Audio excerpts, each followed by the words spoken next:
कौवा और कौवी की यह 3 बातें गौर से समझ लो, कभी गरीबी नहीं भोगोगे। दोस्तों, एक गांव में एक बहुत ही गरीब ब्राह्मण रहता था।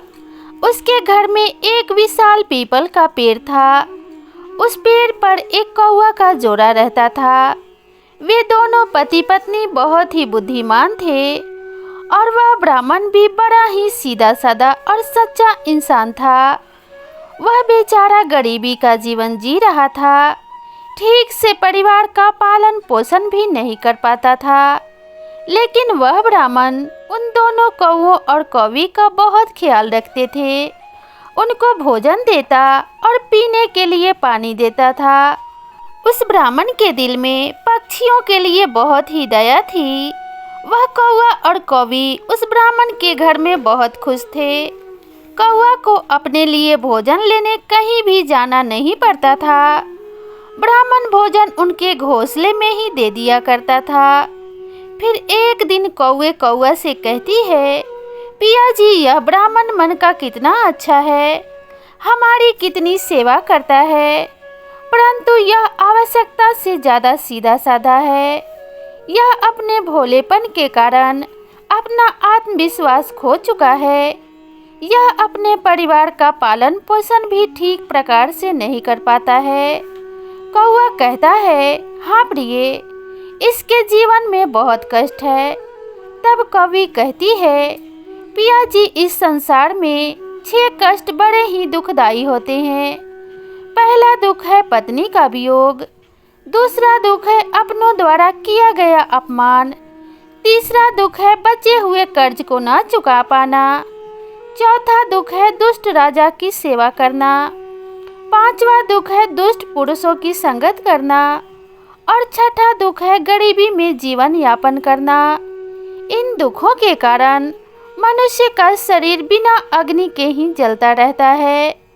ब्राह्मण को अत्यंत चिंतित और लाचार देखकर एक दिन कौवा और कौवी ने आपस में विचार किया कि हमें ब्राह्मण की कुछ मदद करनी चाहिए। बेचारा ब्राह्मण हमारे लिए इतना करता है, सारे पक्षियों की इतनी सेवा करता है, इसके बदले हमें इसके लिए कोई काम धंधे का इंतजाम करना चाहिए ताकि इसका और इसके परिवार का जीवन सुख से व्यतीत हो सके। रात भर सोचने के बाद अगले दिन कौवा और कौवी ब्राह्मण से कहते हैं, हे ब्राह्मण देवता, आप राजा के पास चले जाओ और राजा से कहना कि वह अपने यहाँ तुम्हें काम पर रख ले और जिस समस्या को कोई नहीं सुलझा पाएगा उस समस्या को तुम सुलझा दोगे और वेतन के रूप में रोज राजा से 100 स्वर्ण मुद्राएं मांग लेना।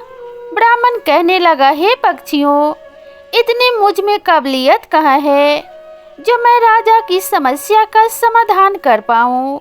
खैर, तुम दोनों मुझे कहते हो तो मैं चला जाता हूँ। कौवा और कौवी के कहने से वह गरीब ब्राह्मण राजा के दरबार में पहुँच गया और जैसा जैसा दोनों पक्षियों ने उसे समझाया था, ब्राह्मण ने राजा से वैसा ही कह दिया और हर रोज वेतन के रूप में 100 स्वर्ण मुद्राएं भी मांग ली। राजा कहने लगा, ब्राह्मण जानते हो, 100 स्वर्ण मुद्राएं हमारे यहाँ मंत्री को भी नहीं मिलती है और तुम हमसे 100 स्वर्ण मुद्राएं पाना चाहते हो। ब्राह्मण ने सिर झुकाकर उत्तर दिया, हाँ महाराज, 100 स्वर्ण मुद्राओं से कम नहीं लूँगा।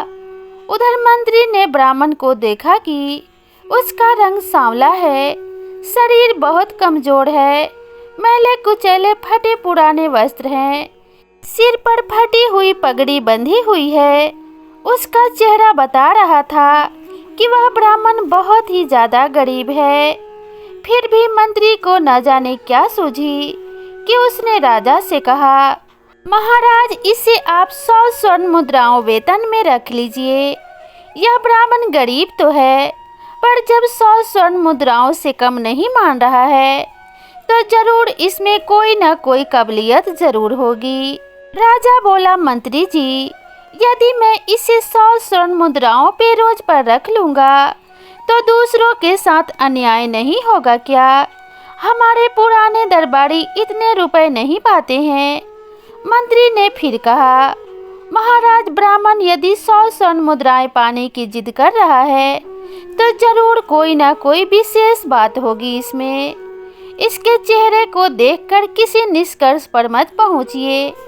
मंत्री के बार बार आग्रह करने पर राजा ने ब्राह्मण को अपने यहाँ रख लिया। फिर शाम को राजा ने उस ब्राह्मण को 100 स्वर्ण मुद्राएं दे दी।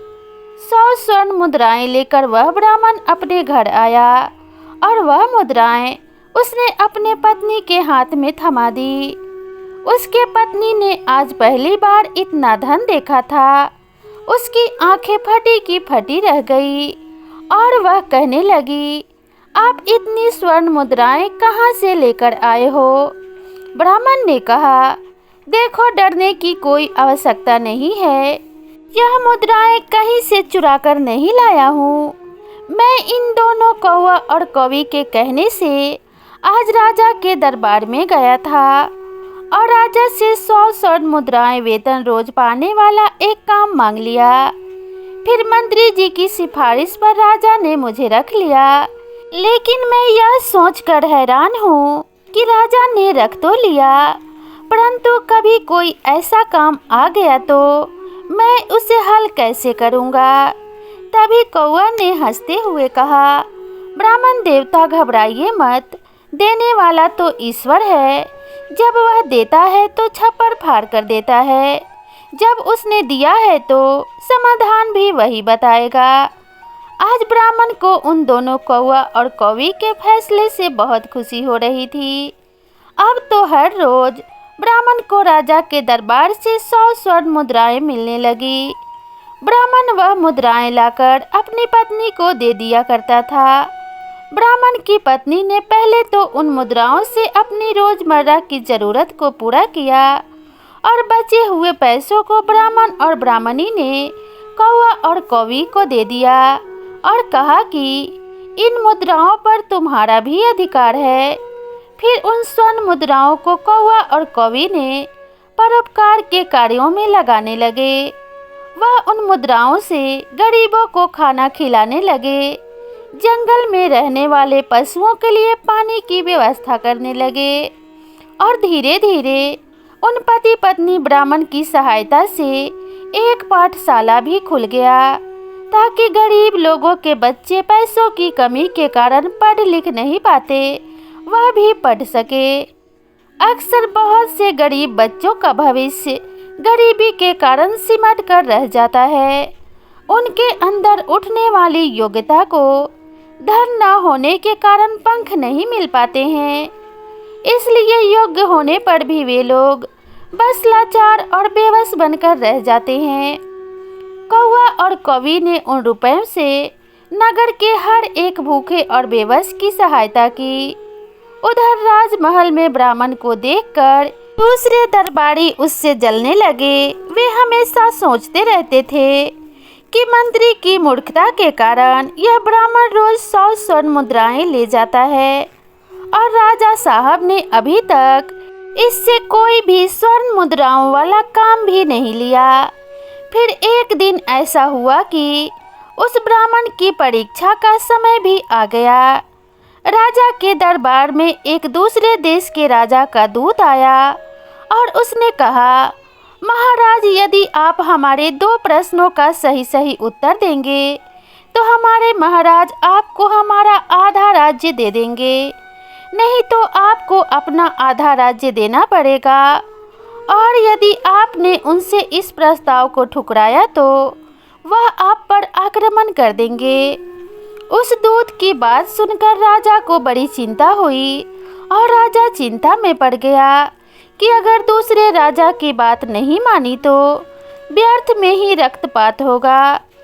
फिर यह सोचकर राजा ने दूत से कहा कि तुम अपने राजा के दोनों प्रश्न हमें बताओ। इतना कहते ही दूत ने एक पालकी मंगवाई। उस पालकी में 3 मूर्तियां रखी हुई थी। वह तीनों मूर्तियां संगमरमर के पत्थर से बनी हुई थी। तीनों मूर्तियां देखने में बिल्कुल एक जैसी लगती थी। दूत ने कहा, महाराज, हमारे महाराज का पहला प्रश्न है कि इन तीनों मूर्तियों में श्रेष्ठ मूर्ति कौन सी है। यह सुनकर राजा और समस्त दरबारी सोच में पड़ गए कि मूर्तियां तो दिखने में एक जैसी ही है, फिर इनमें श्रेष्ठ सिद्ध कैसे हो सकेगी। राजा सहित राजा के सभी दरबारी उन मूर्तियों में अंतर सिद्ध नहीं कर पाए। तभी अचानक मंत्री को याद आया कि हमने 100 स्वर्ण मुद्राएं वेतन वाले एक ब्राह्मण को किस लिए रखा है। उसने तुरंत उस ब्राह्मण को बुलवाया और उसे तीनों मूर्तियों में अंतर ढूंढकर श्रेष्ठ सिद्ध करने के लिए कहा। बेचारा भोला भाला ब्राह्मण मूर्तियों को देखकर आश्चर्य में पड़ गया। इन तीनों मूर्तियों में अंतर को कैसे पता किया जाए। यदि नहीं बता पाया तो राजा नौकरी से निकाल देगा। अब तो दरबार में जलने वाले लोग भी सोचने लगे कि आज इस ब्राह्मण का खेल भी खत्म हो जाएगा। काफी देर मूर्तियों को गौर से देखने के बाद भी ब्राह्मण को कुछ भी समझ में नहीं आया तो ब्राह्मण ने कहा, महाराज, इन मूर्तियों को एकांत कक्ष में रखवा दीजिए, तब तक मैं घर होकर आता हूँ। लौट कर मैं इन तीनों मूर्तियों में अंतर को आपको जरूर बता दूंगा। इतना कहकर ब्राह्मण अपने घर को चला गया। उधर राजा ने उन मूर्तियों को एकांत कक्ष में रखवा दिया। ब्राह्मण सीधा अपने घर गया और पूरी बात कौवा और कौवी को बताई। यह बात सुनकर कौवा ने कहा, ब्राह्मण देवता, जब तीनों मूर्तियां दिखने में एक जैसी है तो अंतर जरूर उनके अंदर होगा। तुम एक काम करना, एक पतला सा तार उन मूर्तियों के कान में डालना। वह तार कहाँ निकलता है, यह बात आकर मुझे बताना। मैं आपको उनका अंतर समझा दूंगा। अब तो ब्राह्मण तुरंत राजमहल में गया और मूर्तियों के पास गया और एक पतला सा तार उनके कान में डालकर देखने लगा। पहली मूर्ति के कान में तार डाला तो वह तार दूसरे कान से बाहर निकल गया। फिर दूसरी मूर्ति के कान में तार डाला तो वह मुंह से बाहर निकल गया। फिर तीसरी मूर्ति के कान में तार डाला तो वह तार बाहर ही नहीं निकला। ब्राह्मण ने पूरी बात आकर कौवा को बताई। तब कौवा ने उसे समझाया कि मूर्ति के कान के छेद आर पार है। इसका अर्थ है कि वह एक कान से सुनती है और दूसरे कान से निकाल देती है, और दूसरी मूर्ति कान से सुनकर मुंह से निकाल देती है, और तीसरी मूर्ति कान से सुनकर उस बात को पेट में दबाकर रखती है। यही तीसरी मूर्ति उन तीनों में से श्रेष्ठ है, जो मनुष्य सबकी सुनकर उसे अपने अंदर रखता है, उसे किसी से कहता नहीं और समय आने पर इसको प्रयोग में लाता है, वही मनुष्य बुद्धिमान माना जाता है। कौवा ने जैसा बताया ब्राह्मण ने वैसा ही जाकर राजा को बता दिया। फिर दूसरे देश का राजा इस उत्तर से बड़ा संतुष्ट हुआ। ब्राह्मण के जवाब से सभी दरबारी भी बहुत प्रसन्न हुए और ब्राह्मण की जय जयकार करने लगे। तभी उस दूत ने दूसरा प्रश्न रखा कि ऐसा व्यक्ति कौन है, ऐसा व्यक्ति कौन है जो एक तो मृत से जीवित रहता है और दूसरा जीवित रहने से जीवित रहता है। ब्राह्मण प्रश्न सुनकर फिर से भागकर कौवा और कौवी के पास गया। इस बार कौवी ने बताया कि हे ब्राह्मण देवता, इसका उत्तर एक तो आप हैं और एक वैद्य है। जब व्यक्ति मर जाता है तो मरने वाले के अंतिम संस्कार से लेकर श्राद्ध कर्म तक के कार्य पंडित ही दक्षिणा लेकर अपनी आजीविका चलाता है, और वैद्य मृत्यु की ओर जाने वाले बीमार लोगों को जीवित रखता है और अपना पेट भरता है। ब्राह्मण ने यही उत्तर जाकर राजा के सामने रख दिया। पूरे दरबार में ब्राह्मण की जय जयकार होने लगी। फिर शर्त के अनुसार राजा को आधा राज्य मिल गया। पूरे नगर में ब्राह्मण की इज्जत बढ़ गई। फिर एक दिन राजा ने सोचा कि ब्राह्मण प्रश्न सुनकर अपने घर क्यों जाता था, जरूर कुछ तो कारण था। राजा के पूछने पर ब्राह्मण ने बताया कि उसके घर के बाहर एक पीपल का पेड़ है। उस पेड़ पर एक कौवा और एक कौवी का जोड़ा रहता है। वे दोनों पति पत्नी बहुत ही बुद्धिमान हैं। उनके कहने पर ही मैं आपके यहाँ नौकरी कर रहा हूँ और उन दोनों ने ही इन प्रश्नों के उत्तर मुझे बताए हैं। यह सुनकर राजा भी बड़ा खुश हुआ। राजा ने दोनों पति पत्नी को अपने महल में बुलवाया और उनसे पूछा, हे पक्षियों, तुमने यह ज्ञान कहाँ से प्राप्त किया है? तब दोनों पक्षियों ने मुस्कुराकर जवाब दिया, महाराज, हमने यह ज्ञान इसी ब्राह्मण से पाया है जिनके घर में हम रहते हैं। यह ब्राह्मण बहुत ही विद्वान है। इन्होंने शास्त्रों का बहुत अध्ययन किया है। जब यह ब्राह्मण शास्त्रों का अध्ययन किया करता था तो हम पेड़ पर बैठे बैठे सुनते थे। यह इन्हीं की कृपा का फल है। महाराज, यह ब्राह्मण बहुत ही सीधा साधा है। इनमें आत्मविश्वास की कमी थी। यह जीवन भर अपने सीधेपन से गरीबी का दुख भोगते रहे। इस बार इन्होंने हमारी सलाह मानी और यह सफल हो गए। राजा कहने लगा, हे पक्षियों, मुझे तुम पर बहुत गर्व है। तुमने एक लाचार ब्राह्मण का मान बढ़ाया है, साथ ही साथ इस राष्ट्र का नाम भी रोशन किया है। मांगो, तुम क्या मांगना चाहते हो?